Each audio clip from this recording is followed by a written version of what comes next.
Қайырлы күн, бүгін біз дәмі өте керемет шығатын, жасау жолы оңай, балық етінен жасалатын бәлішті сізге ұсынғалы отырмын. Рецептім ұнап жатса каналыма тіркеліп, лайк қойды ұмытпаңыз. Ендеше бізге ұнымызға сары майымыз бен қаймағымызды салып, бір келкі болғанша араластырып, қамырымызды илейміз. Иі қанған қамырымызды 10 минутқа бетін жауып қоямыз. Қамырымыз дайын болғанша 40 қабатымызды екіге бөліп, ұзынша қылып, турап, қуырып, салмасына дайындаймыз.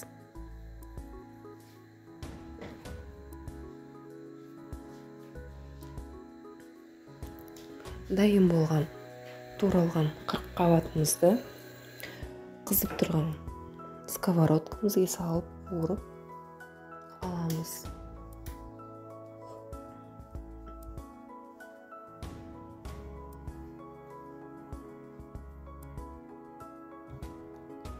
Қабатымыз қуырылып жатқанда балығымыздың етін турап дайындап аламыз.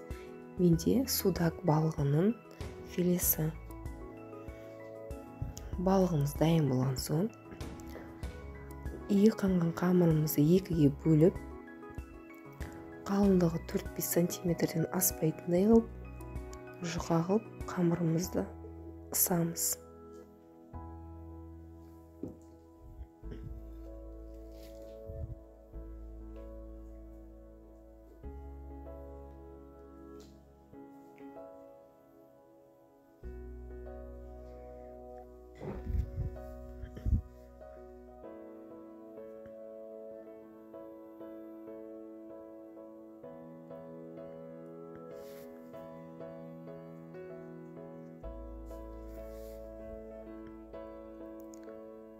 Isылған қамырымызды противенімізге салып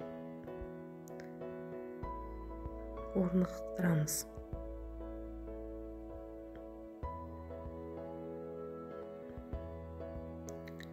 Дайын болған салмамызды, капустамызды ішіне салып, бір тегіс қылып жайып шығамыз.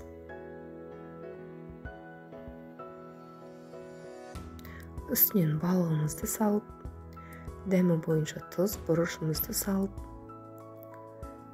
екінші бөлік нанымызды ысып, үстінен жауып, шеттерін бүріп, жауып шығамыз.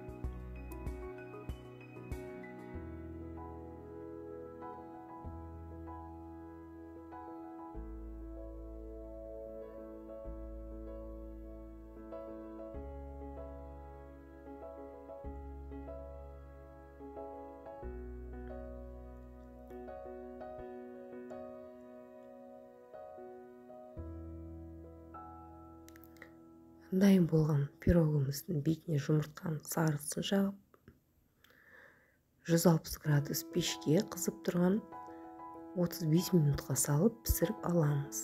Ас болсын.